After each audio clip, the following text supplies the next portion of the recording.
Olá, eu sou Raimundo Bonfim, eu sou militante de base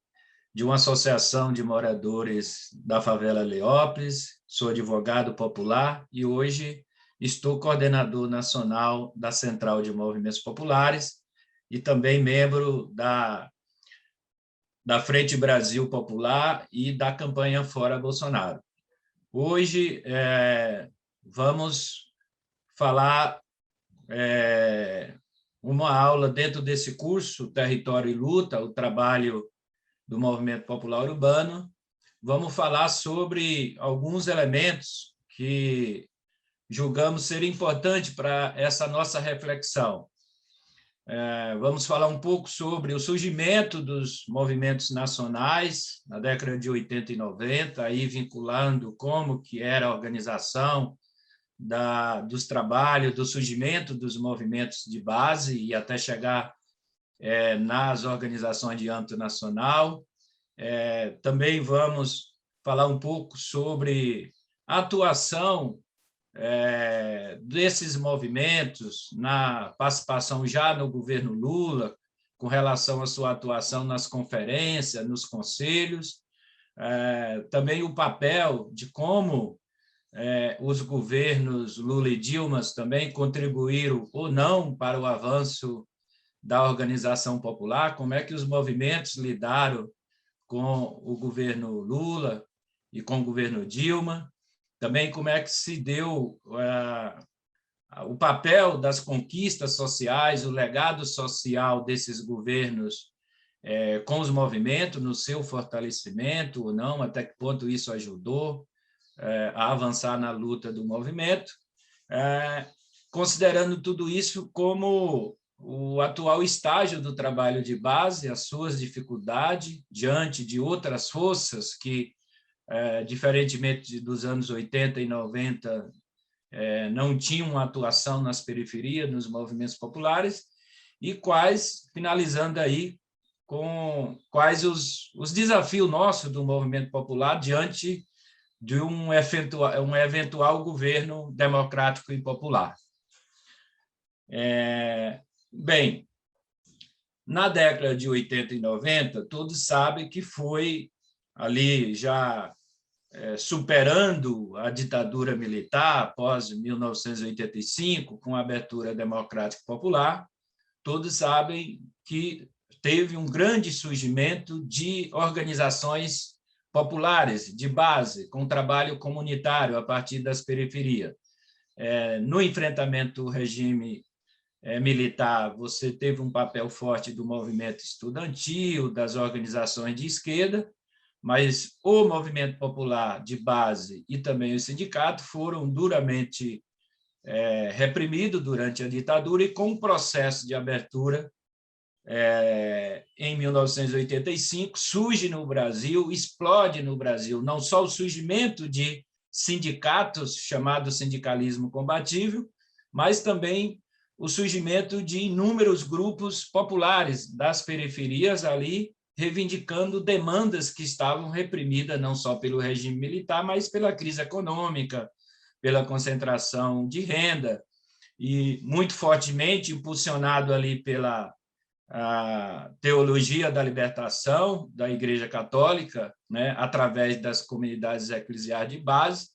Nos anos 80 e 90, explodiu o surgimento de organizações populares das periferias, de luta por água, de luta por creche, por saneamento, de luta por linha de ônibus, um movimento de saúde, de creche, de mulheres. Então, surgiu por todo o Brasil esses grupos de base, que estavam, não tinham condições de se organizar durante o regime militar, dado a repressão. Bem, aí no início dos anos 80, sobretudo no meio da década de 80 e início de 90, surge a necessidade de esses grupos espalhados por todo o Brasil, esses grupos populares, de se unirem em articulações de âmbito nacional. Então, aí, a partir do final dos anos 80, começa a surgir organizações populares de âmbito nacional com a tarefa de articular esses grupos das periferias, os grupos temáticos, né? A luta da moradia, da saúde, da criança e adolescente, né? O direito à reforma urbana. Então, surge, eu lembro aqui que surge entidades que eu podia citar aqui, algumas delas, por exemplo, o MOPS, o Movimento Nacional de Saúde, vem aí final dos anos 80, início dos 90, o Movimento Nacional de Meninos e Meninas de Rua, o Movimento Nacional de Direitos Humanos, a União Nacional por Moradia Popular, a CONAM, Confederação Nacional das Associações de Moradores, a Central de Movimentos Populares é de 1993, ou seja, um conjunto de entidades de âmbito nacional que surge com a tarefa de articular esses movimentos populares com a missão de potencializar esses grupos de base da periferia e articular para fazer uma luta de caráter mais unitária e de caráter mais geral de âmbito nacional. Por exemplo, a influência desses movimentos, dessas entidades de caráter nacional, no processo da Constituinte de 1988, no avanço de várias legislações, como o Estatuto da Cidade, o Estatuto da Criança e Adolescente, a formulação do Sistema Único de Saúde, advém muito dessa luta dessas entidades de caráter nacional que surge sustentada por esses diversos grupos de base e essa forte organização a partir dos territórios e das periferias. Então, é muito importante esse vínculo entre o trabalho de base e a articulação dessas entidades nacionais. Eu lembro que eu ali na favela do Heliópolis, eu comecei a militar em 85 na favela do Heliópolis, mas já em 86, 87, e ali não era só o Heliópolis, essa era uma tônica em todo o Brasil, tinha uma forte atuação de lideranças comunitárias, populares, em conjunto com agentes da teologia da libertação, portanto, das comunidades eclesiais de base, onde nós tínhamos, inclusive, representante de ruas, ali na luta popular do dia a dia das comunidades da periferia, mas sempre já num vínculo com essas entidades de caráter nacional. Foi dessa experiência de base de território popular nas periferias e a necessidade de você ter articulação para fazer frente às lutas de caráter mais geral que eu cheguei na Central de Movimentos Populares a partir de uma experiência de base. Bem, depois nós, de toda essa experiência dos anos 80 e 90, nós chegamos em 2002 com o governo Lula. Com a chegada do governo Lula em 2002, abre-se um amplo processo de participação popular, através das conferências, dos conselhos, na formulação dessas políticas públicas, né? Então, nesse sentido, é importante a gente fazer uma reflexão que é importante a gente fazer um debate político sobre como se deu essa participação, essa atuação dos movimentos populares nesse período do governo Lula e no governo Dilma. Primeiro, com relação às conferências e os conselhos, foi fundamental a participação, a abertura do governo, no sentido de fazer com que esses grupos que advêm desde, portanto, de 80 e 90, lutando por políticas públicas, ajudando na formulação, que era reprimida a participação por outros governos anteriores não democráticos. Então, nós dispensamos um tempo muito importante da atuação dos dirigentes, seja o dirigente de base ou dirigente nacional, na participação nos conselhos das conferências, que foi fundamental para o processo de avanço de grande parte das nossas políticas públicas que foram construídas nos governos Lula e Dilma. Porém, ao se dedicarmos um bom tempo na participação das conferências e nos conselhos, nós também abdicamos de um tempo de fortalecimento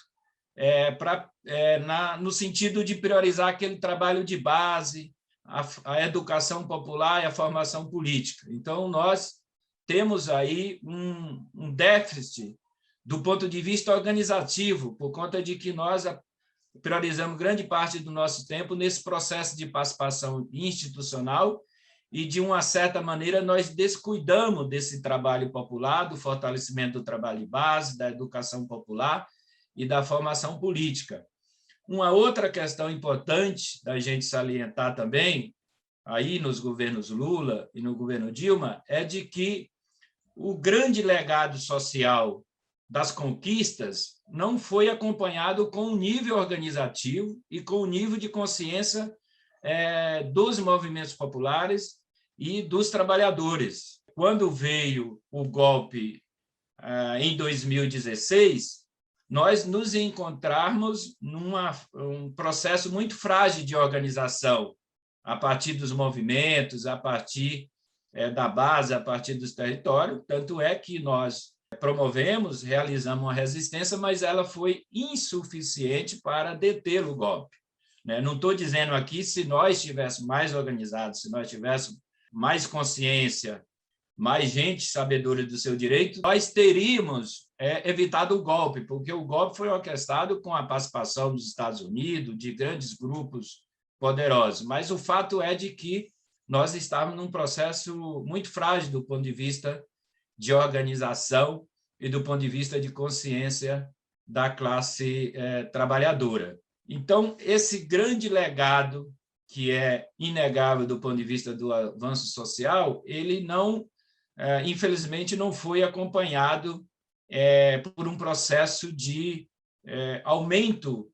da consciência e da organização popular. Muito pelo contrário, nesse período entrou outros atores também disputando conosco esse trabalho de base, que era quase que uma exclusividade nossa, né? Dos partidos políticos, especialmente do Partido dos Trabalhadores, com apoio do sindicato, com apoio das comunidades eclesiais de base e com forte participação de lideranças comunitárias. Nesse período todo, nós tivemos aí o avanço muito forte, por um lado, o enfraquecimento da teologia da libertação, ou praticamente o seu banimento, e, por outro lado, o surgimento de grupos pentecostais, principalmente ligados às igrejas evangélicas, que, ao contrário da teologia da libertação, que se somava aos trabalhadores e os movimentos populares das periferias para fortalecer no sentido da busca do seu direito, estimulando a organização, fazendo o debate da consciência, esses grupos que entraram na cena a partir, digamos assim, do afastamento das comunidades eclesiais de base, da teologia da libertação, ao mesmo tempo em que o Partido dos Trabalhadores foi ganhando governo e dedicando a sua tarefa mais na institucionalidade, na produção de política e de governar o país. Por outro lado, os movimentos populares também, como eu falei, jogaram um tempo razoável seu no processo de participação das conferências e dos conselhos. Surge esses grupos no sentido de ocupar esses espaços nas periferias, sem contar os espaços da periferia por ausência do Estado, que são ocupados por grupos milicianos, por grupos que, em algumas áreas, inclusive, cumprem quase que totalmente com o papel do Estado. Então, surgem esses grupos que não avançam na luta, eles têm uma outra forma de ver a organização, né? Esses grupos ligados às igrejas pentecostais, eles vão mais no sentido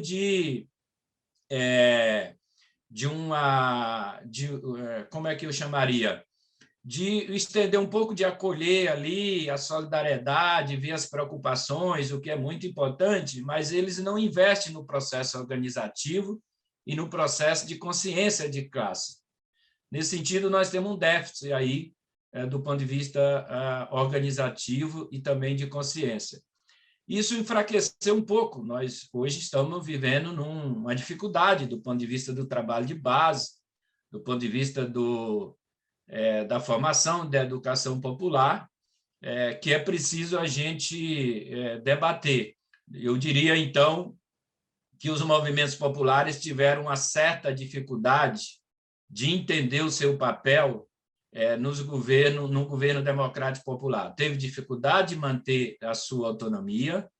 teve dificuldade de pressionar os governos para avançar nas reformas estruturais, teve uma certa confusão entre você apoiar e participar de um governo democrático popular e, ao mesmo tempo, cumprir com seu papel de movimento popular, no sentido de pressionar mais os governos democráticos populares para avançar nas conquistas. Eu diria até que, ao contrário de fortalecer os movimentos, os governos Lula, após o governo Dilma, após o golpe na presidenta Dilma, o nível de organização nas periferias, a consciência da classe trabalhadora é até mais baixo do que em 2002, quando o presidente Lula se elegeu pela primeira vez presidente do Brasil. Então, eu acredito que, para um eventual governo nosso,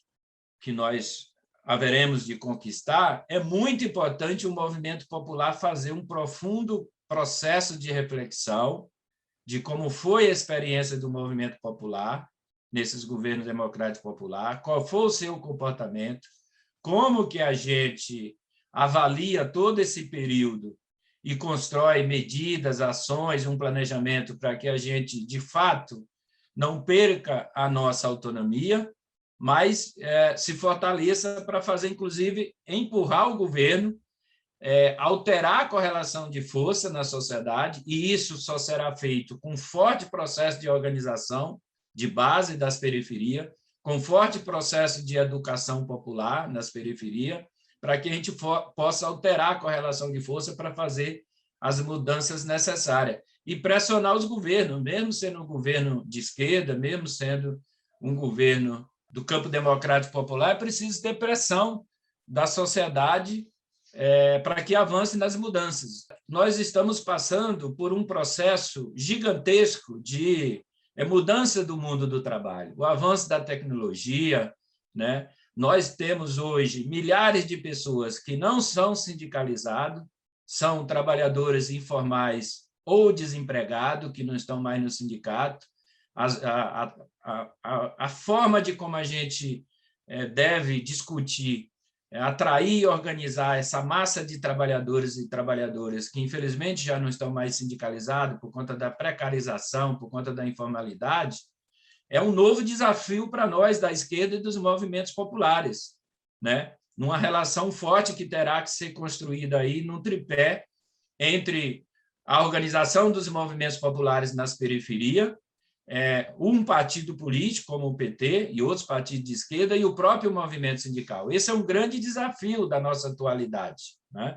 Porque a luta por melhores condições de vida e o surgimento de vários grupos na periferia nos permite afirmar que a luta de classe, a luta por melhores condições de vida, ela se dá hoje em múltiplas formas de atuação e de organização. Como é que a gente traz, ao lado das lutas por direito,